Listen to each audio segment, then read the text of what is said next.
Millions of migrants in the UK are being urged to sign up for a new eVisa scheme. And, there's a growing concern among campaigners that this might lead to a situation reminiscent of the Windrush scandal. Yeah, that's right, the very issue that caused so much distress and injustice for many people in the UK could resurface in a digital form. So here's the deal, this new eVisa system is set to roll out at the end of the year. It's intended to replace the physical biometric residence permits that currently serve as proof of a person's right to reside, work, rent, and access benefits in the UK. Instead of holding onto a physical document, people will now have digital eVisas. It sounds modern, right? But hold on a second. A report released by the Open Rights Group this past Wednesday has raised some serious red flags about the eVisa's design and its implementation. The authors of this report are calling on the government to hit the brakes on the scheme before it officially kicks in on January 1st, 2025. They're worried that individuals who are legally entitled to live in the UK may end up unable to prove their status. I see where they're coming from, it's pretty concerning. The Home Office is currently pushing for people who need an eVisa to register as soon as they can. They're actually putting PS4 million towards supporting various organizations like Migrant Help to help vulnerable individuals navigate the process of obtaining this eVisa. Okay, that's a step in the right direction, but the anxiety around this transition is palpable. Right now, many individuals possess physical documents like biometric residence permits (BRPs) or biometric residence cards (BRCs), which validate their immigration status. These documents are now on the chopping block and need to be replaced. There's a significant number, about 200,000 people, who have legacy documents proving their right to reside in the UK. These folks are going to need to first apply for a BRP and then create a UK visas and immigration account.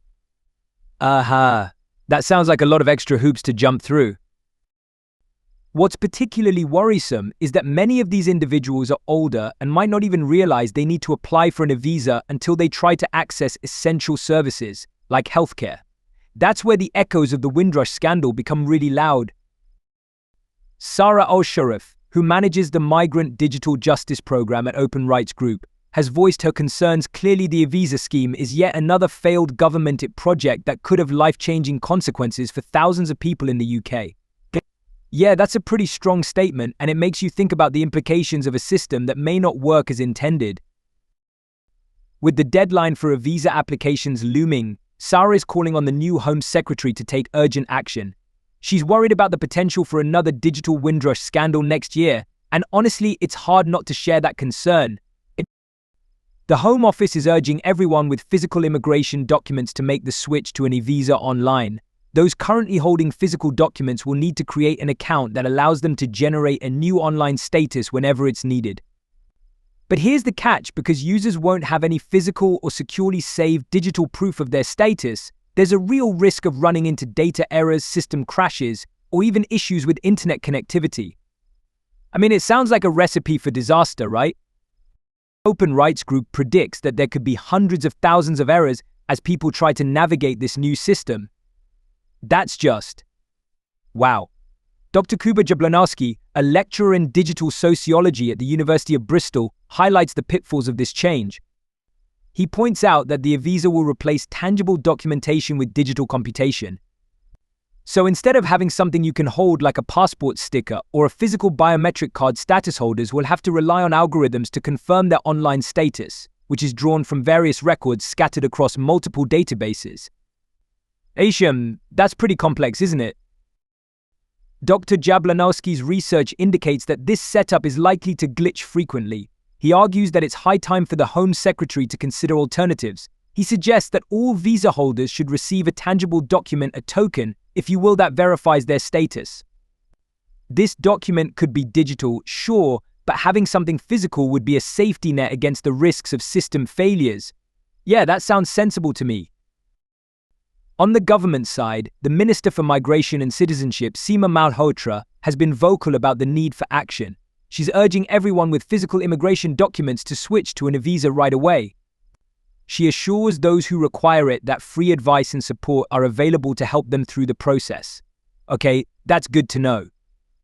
Seema emphasizes that an eVisa cannot be lost, stolen, or tampered with, and it should allow visa holders to prove their immigration rights instantly and securely.